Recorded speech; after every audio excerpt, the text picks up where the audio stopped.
I'm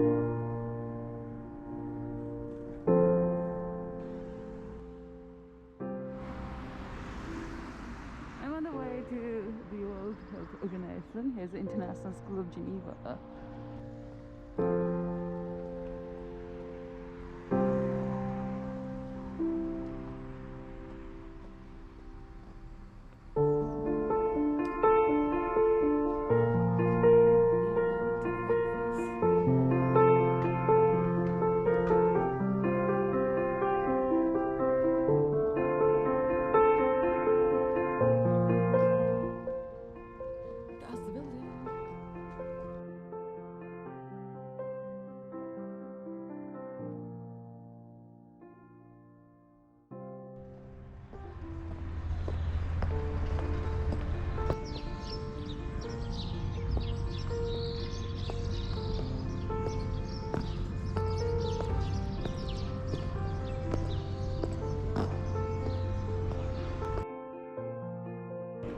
Google Visitor Pass.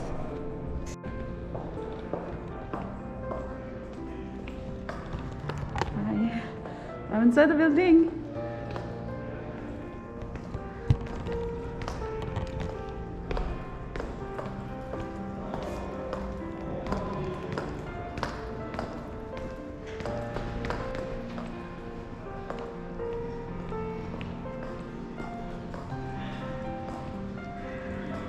Down.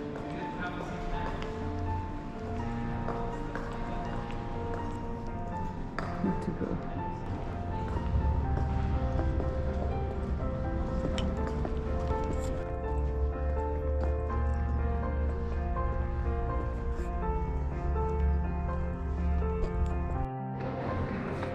Hi, Dr. Hansen. It's so great to see you, and thank you very much for inviting me here. Yeah, I got a little lost on this building, like had it all around. Yeah. Are you gonna move it? Sure. Yeah, I'll just take it. So as you can see, this is the cafeteria. Yeah. Where there's a good food. This building just opened last year, at the end of last year. Yep. And so we'll be moving towards the new building. Okay. The building is still under construction, or No, the building. things are being. Yeah, I met these representatives. When? On the way. Oh, wonderful. Yeah. You took a picture? Yeah, I have a like really nice one, I guess. Okay.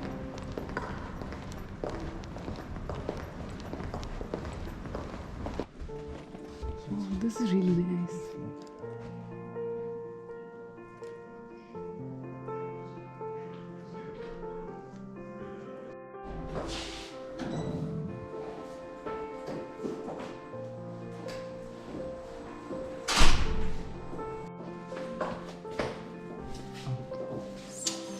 There are people inside.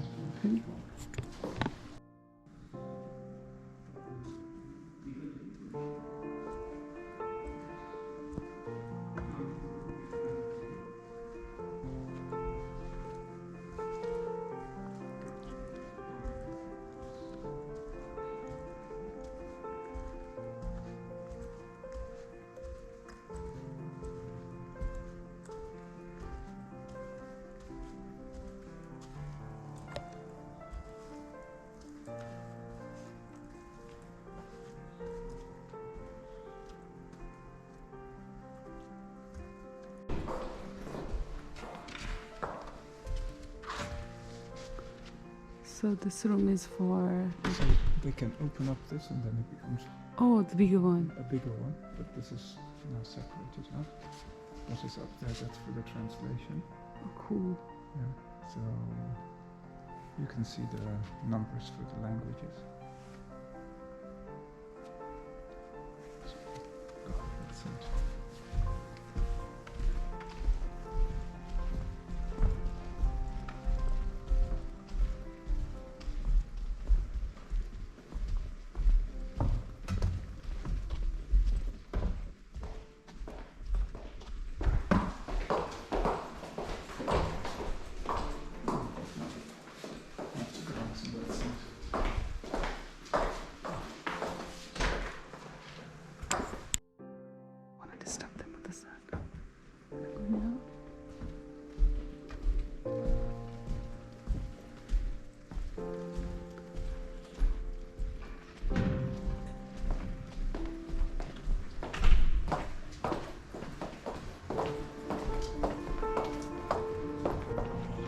you.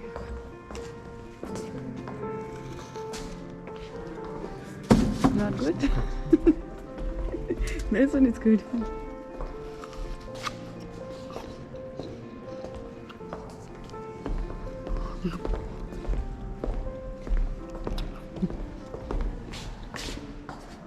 Что такое?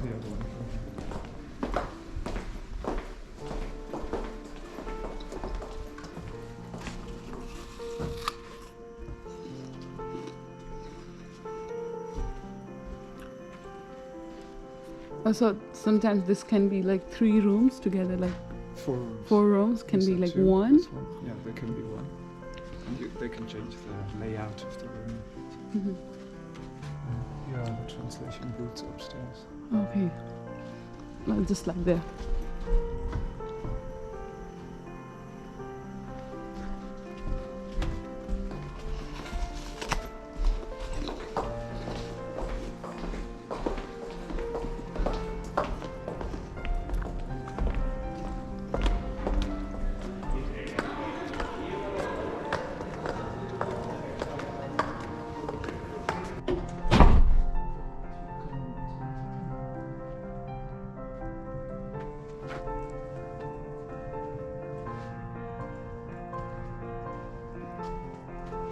This is room 4.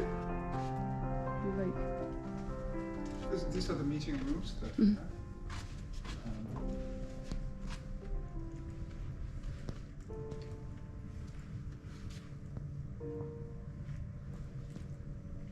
okay.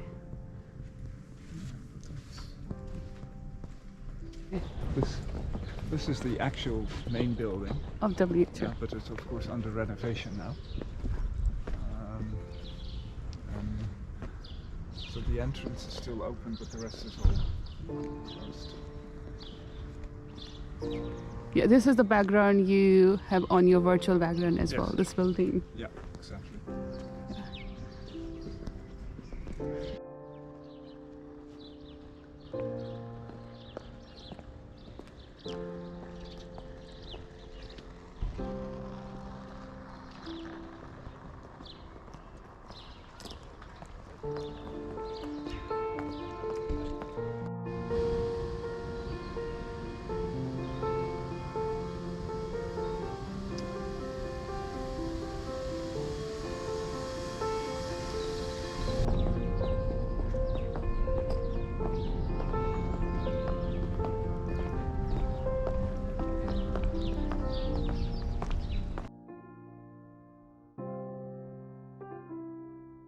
Here you go, I'm meeting Hugh Bumzang, and I think it's gonna be amazing to take a little bite from him, just his experience working at WHO and also his personal experience living in the pandemic amid working at WHO. So, and hi Hello. from everyone from Nepal.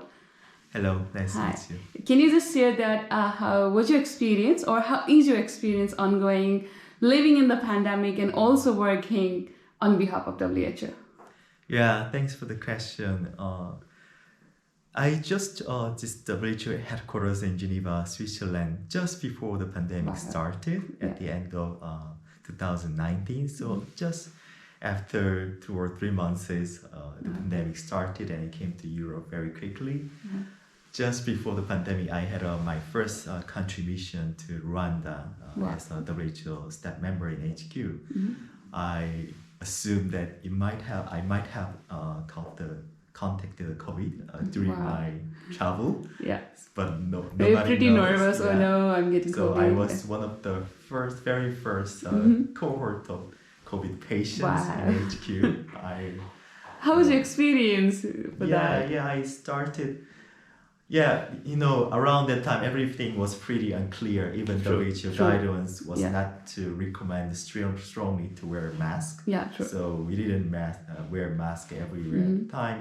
So it was perfectly normal around that. The COVID Yeah. seemed to be not around in Europe yet. Yeah. But I felt ill after I returned from my travel, and then I started to feel ill and then took rest at home. But just after I fell down the office also recommended teleworking immediately. Sure. So it was quite hectic and busy moving all the furniture or these devices, laptops. And also screens maybe into since you home. started working at WHO, you might be getting a lot of questions about, oh, what's this COVID? What's the WHO is doing to you? Maybe personally? Yes. Personally, my family and my wife was very nervous at that time. Before coming to Switzerland, I have worked in country offices of WHO, like a very small Pacific Island countries. There were Samoa and Fiji. So whenever I also had a sickness or illness due to like a dengue fever or any other unknown fever illnesses, I got a full support from a small country office team, like a family. But it is Switzerland, and it's a very big office. Sure. So the support was not that as much as expected from my previous experience, and then also the guidance was not very clear. At that time, the Swiss government didn't allow testing for all the suspected cases due to limited capacity, and that also made me and then my wife very worried. Yes. So we couldn't do anything, just spending a few days or weeks, waiting for recovery. Yeah. And then, just not knowing that what's gonna be next, what's my body is doing for it. And slowly it took some time for me to get adjusted to this new teleworking from home. Because it was still very early for me to get fully confident and comfortable within working in this HQ. I still needed some personal interactions and relationship with colleagues in the office. Attachment, connection. So that was quite not easy to get in fully getting into this new working approach. Yeah, that's cool. That sounds cool, and must be hard time, being someone responsible to work inside the office and also thinking about how the world will react with this pandemic. Namaskar, Namaskar. So, हजुरले WHO मा गर्ने कामको बारेमा केही थोरै highlights. What do you do here? Okay, मेरो चाहिँ WHO मा काम गरेको अहिले झन्डै 18 वर्ष भयो. अनि त्यो 18 वर्षमा चाहिँ झन्डै 4 वर्ष चाहिँ म जेनेभामा छु.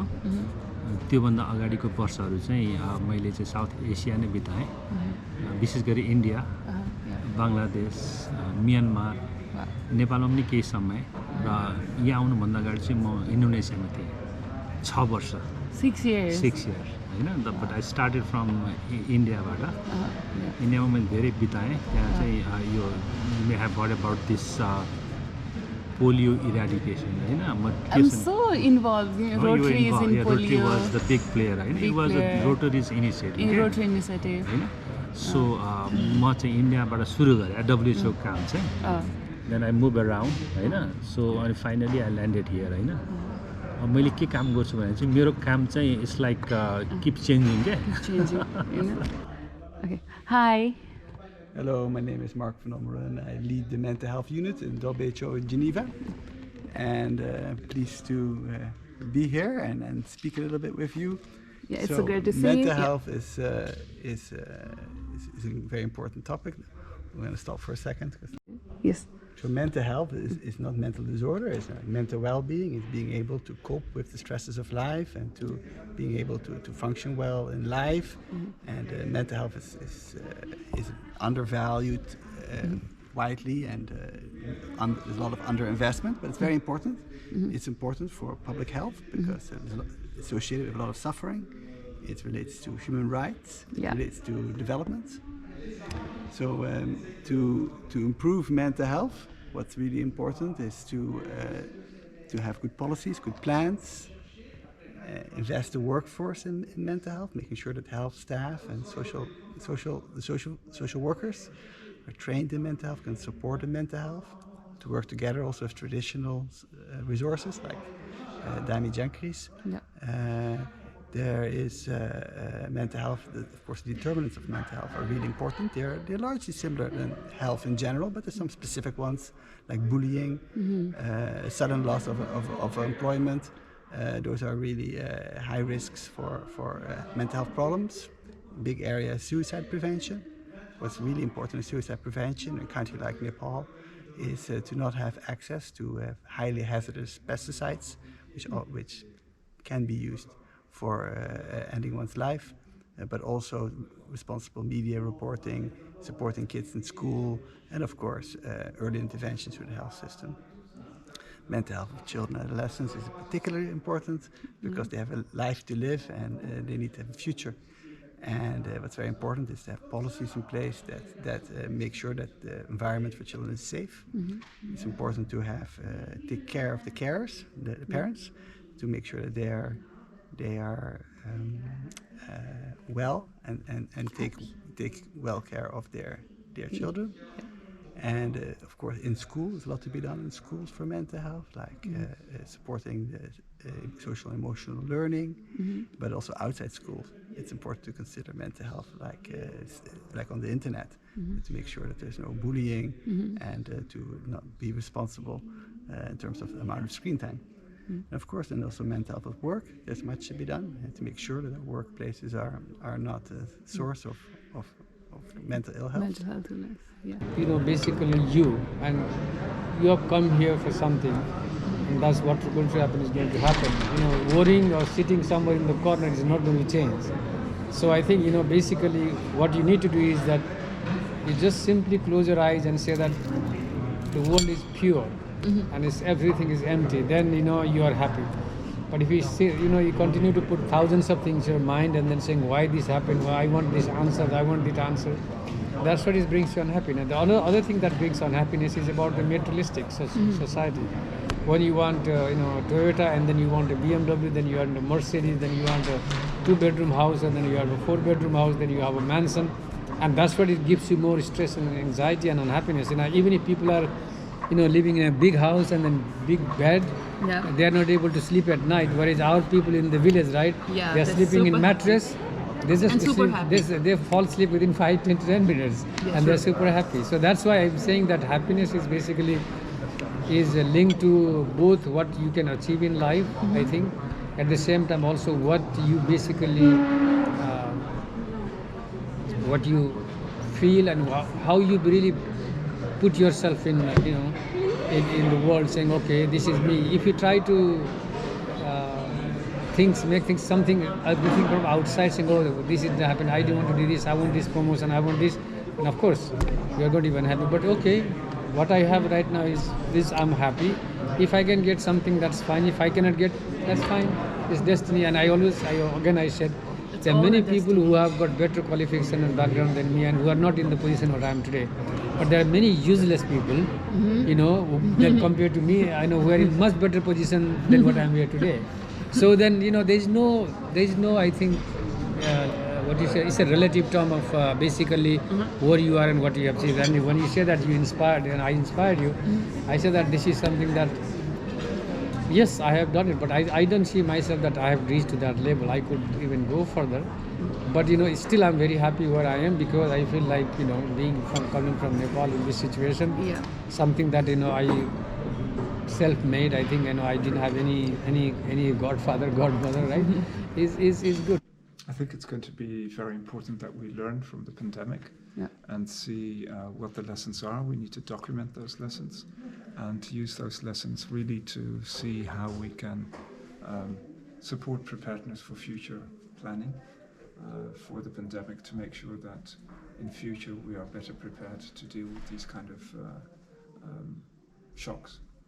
Yeah, thank you very, very much. And there must be some hope, progress for the better world.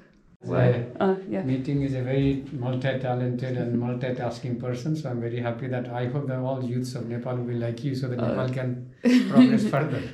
There's a lot of me. Thank you. And the funny is nothing. I'm not a funny person.